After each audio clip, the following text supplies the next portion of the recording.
On this week's edition of the Big Eyes podcast, we talk about can Kirishima step up to the plate on the latest episode of My Hero Academia. We see a beautiful fight scene in the latest episode of Fire Force. And also, the Heroes Association back is against the wall in the latest chapter of One Punch Man. All of this on episode 5 of the Big Eyes podcast.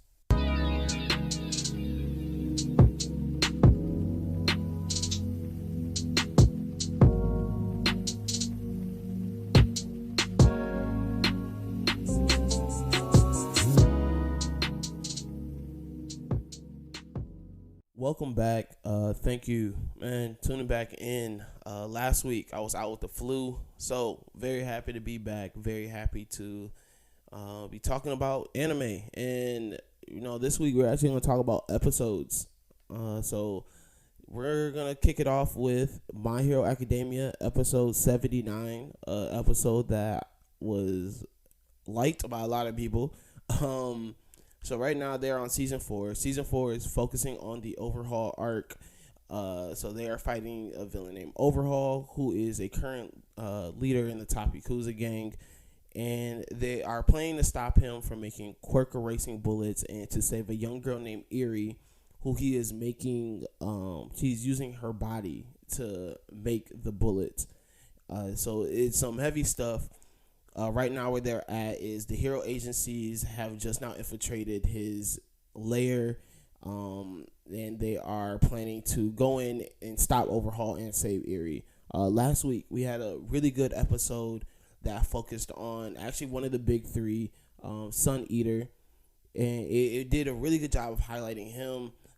He has actually kind of a tight quirk, and I really enjoyed last week's episode, but we saw Sun Eater have his shining moment, and now this week we are jumping back into Red Riot, who has had a pretty, who has had a highlight moment already this season, on which we saw his Unbreakable form, which was really cool. And if you saw it in the manga before, I know you were excited to see it, on live, on the screen this time. But they have infiltrated the lair, and him and Fat Gum are in a battle between Rappa and Tengai, who are 2 of the 8 bullets for Overhaul, so part of his gang, one of his top guys. And you see them in a sword and shield battle. So Rappa has a quirk called Strong Arm, which pretty much allows him to punch at an unbelievable rate, at unbelievable power. And Tengai has a power to create force fields. So it kicks off with Rappa attacking Fat Gum and Red Riot jumping in the way, Kirishima jumping in the way, using his hardened skin, but he is immediately knocked out, and he is immediately taken out of the battle, and you actually see his skin crack. And this is the first time he's ever, experienced something like this. And it really messes with him mentally.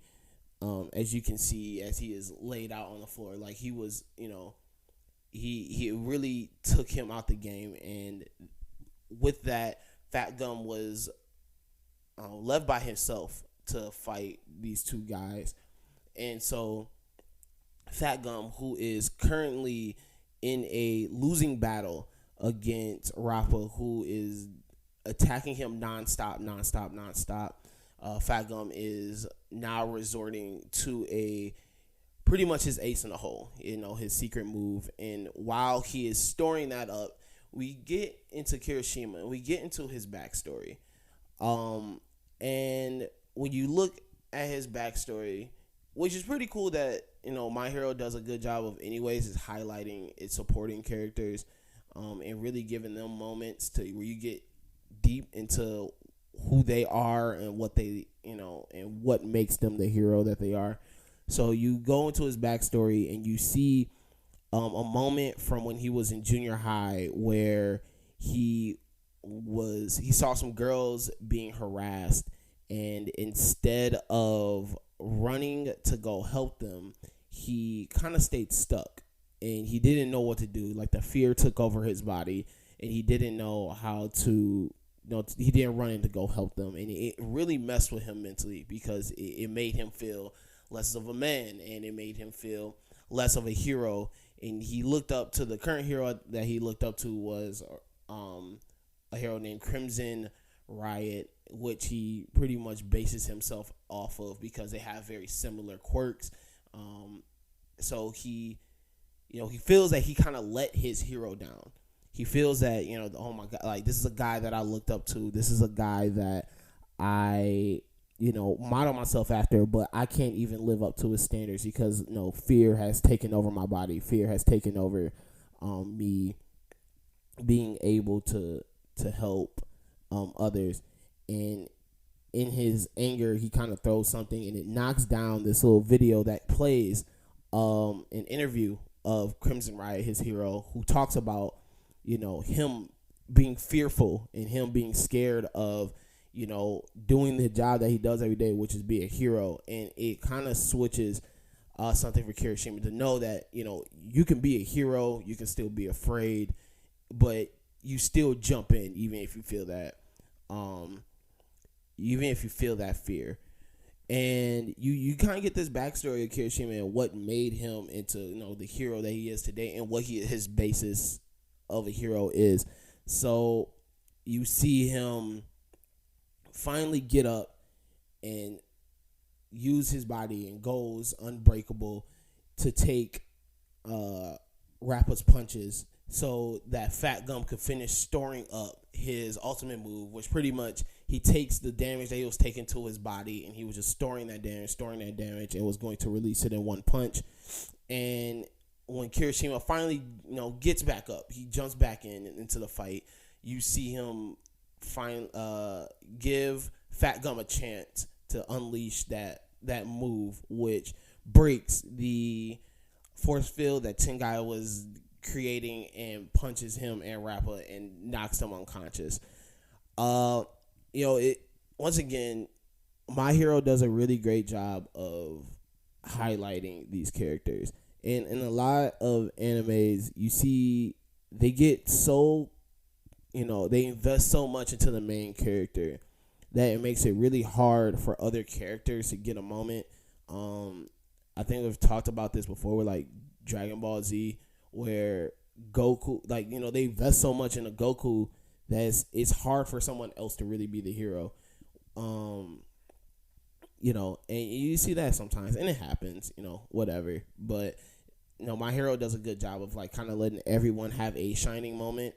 And, I thoroughly appreciate that. But no, this episode is really dope. And I've seen a lot of praise for it, which is really cool because, it really was a really good episode. I mean, past two episodes have been really good. I like the Sun Eater episode was really dope, and his quirk is dope. Like, to be able to, to be able to use the power of something that you eat, or like be able to manifest that is a dope thing that they did. So, super great episode, super cool episode. Next up, man, Fire Force episode 21. So, I recently started Fire Force and I kind of binged it to get caught up, and I enjoy it. I think it's really good, and that's okay for it to not be great, though.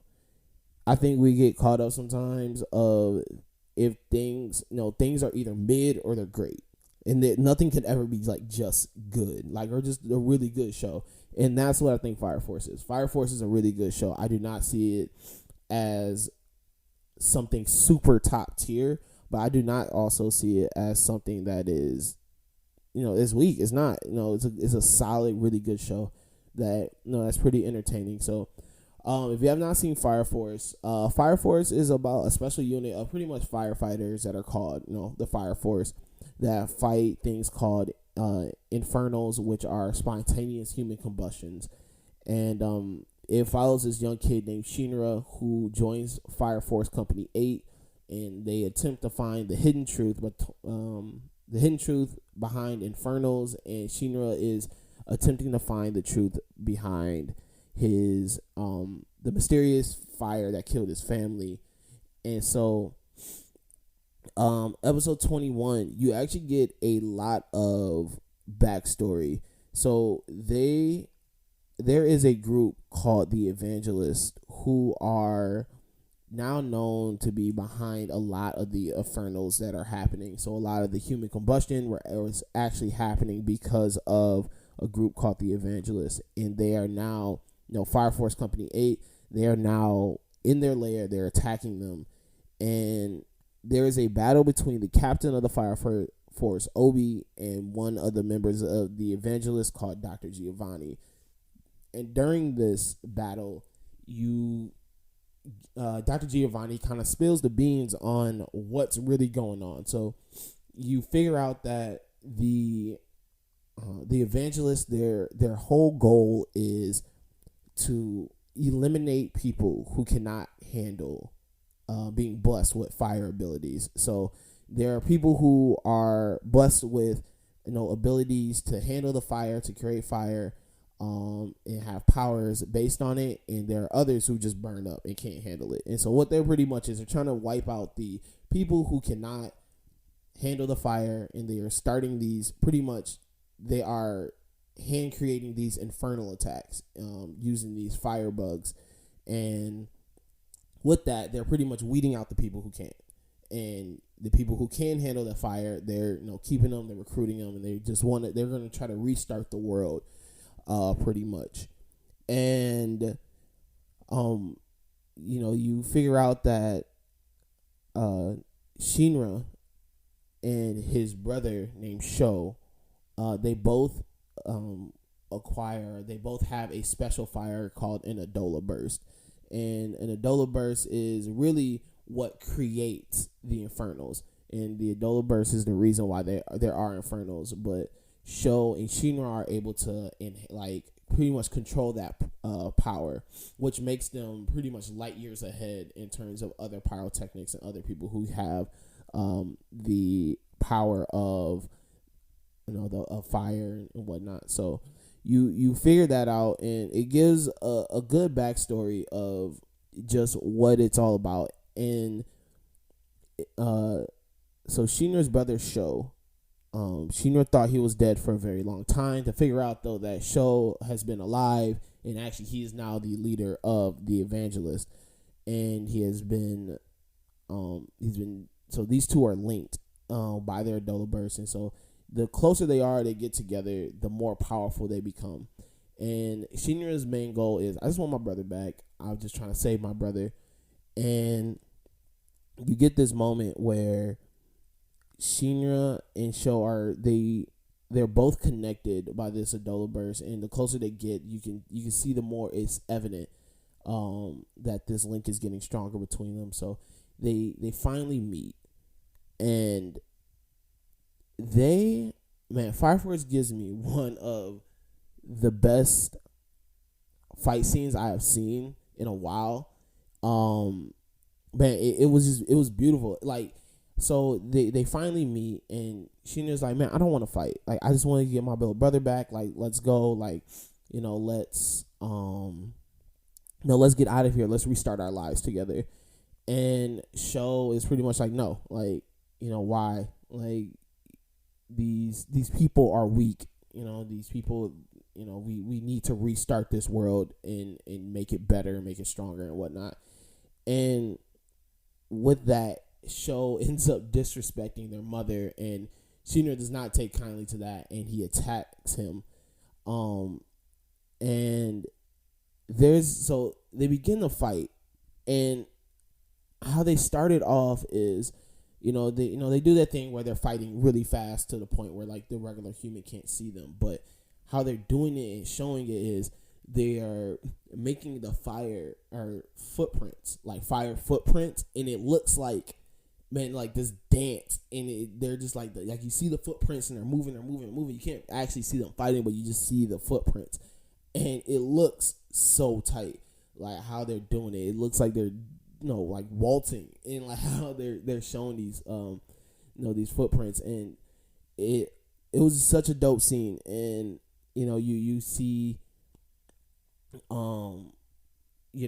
and they're fighting, and it looks like they are on the same level. But then there's this moment where Sho actually releases how strong he really is, and he stops like time pretty much. Like he moves so fast that he's stopping time, and there are these like fire feathers are falling down, and Shinra is stuck mid move, and you see him, he's frozen in time, and Sho is just slowly moving towards him and knocks him against the wall, using his sword. And how they're like showing this is just so dope, of the fire feathers falling down, and how like Shinra is just stuck in midair, and after he does his move, like the steam that's coming off Sho because he's using so much heat, he's using so much fire, and he tells him like, me and you are on two completely different universes.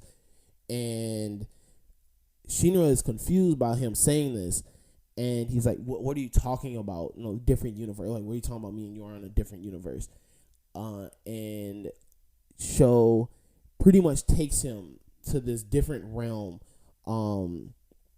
that is it's like it's a different realm, it's a different world. Look, and everything's like on fire, and the episodes ends with them two standing off in this different world. It kind of looks like a demon world, and that's where the episode ends off. But that scene of them fighting, man, was so dope. Like it was such a dope scene. It's like the little things for me. It's like, sometimes you see this, like, especially when they do the whole like these guys are faster than what the regular human eye can see, and sometimes they do the little light flashes and like the bangs, but like the footprints in the ground of like them being on fire, and when Sho finally releases his power, of like how they stop time, and how like the feather, like it is really dope, man. It's a really great scene. But that was Fire Force episode 21.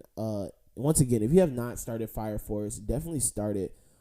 This episode also, like, you can see how this show is a little bit inspired. You can definitely tell it's inspired by Full Metal Alchemist, Brotherhood. You can just tell. So even like some of the storyline stuff of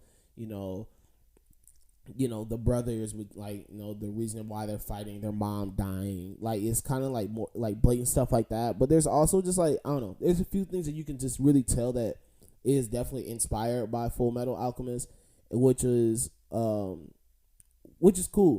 Because Full Metal Alchemist is a top 5 anime, and we can argue about that if you do not agree with me, but you could definitely tell the influence it has on this, especially even with like just the overlying arc of just like right now them finding this bigger group, the Evangelists, and it's really cool. It's so if you have not started Fire Force, definitely start it. They're on episode 21 right now. It's the first season. There's 24 episodes, so 3 more until the season is done. So, but definitely take some time to, check it out if you do. Lastly, let's do a chapter this week, and we're gonna talk about One Punch Man chapter 110, which was, so last time we left off, we see this battle between Black and Atomic Samurai, and when it ended, he was in this tight position where he did not know how he was going to defeat Black. Once again, if you remember Black's powers, is that he could pretty much create infinite cells of him. So it's for a person whose power, as Atomic Samurai, is to cut things up. This is a bad matchup, because the more he cuts them up, the more copies of himself he makes. So pretty much you see Atomic Samurai accept the fact that he is in a tight position right now, and that he is currently outmatched, and with that he attempts to escape, it seems like, but really he was trying to give himself enough space to unleash a special attack that he had been saving, which was called Concentrated Atomic Slash, which was more powerful than the last slash that he used, and he pretty much he turns black into dust, or the copies into dust, and he thinks that, okay, I finally won, I finally done it. So he jumps out of this hole, and when he jumps out of the hole, you see that black was actually hiding his main body the whole time, and he is charged up an attack. And as soon as Atomic Samurai gets out of the hole, he tries to attack. He tries to quickly unleash the same move, but it's too late. He only releases he can't release it in time. He takes this punch, and Black is pretty much just like, I'm pretty like, Black's like, I am completely outmatched you in terms of your skill isn't a good matchup for mine. It's water fire pretty much. But Tommy Samurai, thinking quickly on his feet, he cuts the ceiling down. He's pretty much like, all right, well, if I can't kill you, I can at least lock you up or complete. So he has to actually slash the ceiling. The rocks fall down, and when the rocks fall down, we quickly cut to a scene where we see Zombie, and he's one of the Class S heroes, and he's like, man, like, what's going on, and as he's walking, a villain from the villains or the Monsters Association pops up, and his name is the Homeless Emperor. And the names in One Punch Man are really funny. They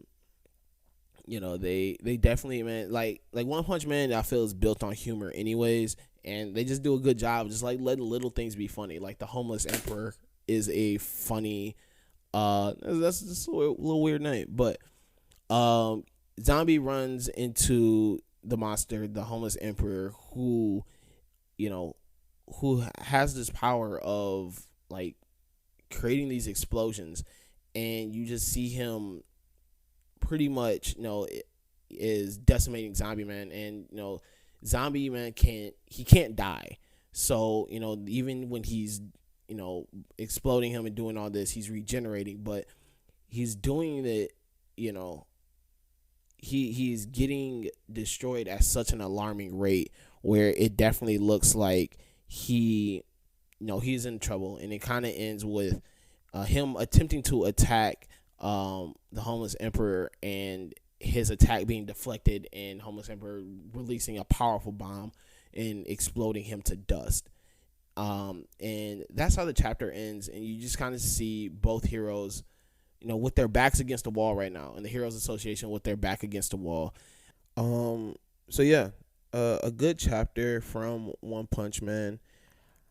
I think though that right now with the current art that they're doing, they're reaching drag on territory. It's just a really long arc. Like they're doing this. I feel they're doing this thing where it's like they keep putting up these, like, oh man, like these heroes are in this really bad predicament, or this really bad matchup. Like, how are they gonna do it? Like, they be kind of regurgitating that a little bit. So it's I wonder where they're gonna head from here. They definitely have been. This arc's been going on for a minute now, but overall though, it was a good chapter, and it is cool to see like the other heroes, and see what's gonna happen next for Zombie Man, who's had a moment before. We've seen him in battle before during this arc, so it's cool to see him have another one-on-one battle. But they have definitely been this has definitely reached drag on territory. So we'll see what happens next. But man, this will wrap up episode 5 of the Big Eyes podcast. Thank you so much again for tuning in. I'm happy to be back next week. Very special episode. So yeah, man, follow us at RNC Radio Live. Follow me at Jamal SLM on Twitter, and Straw Hat LJ on Instagram. Once again, thank you guys so much for tuning in. Stay Plus Ultra.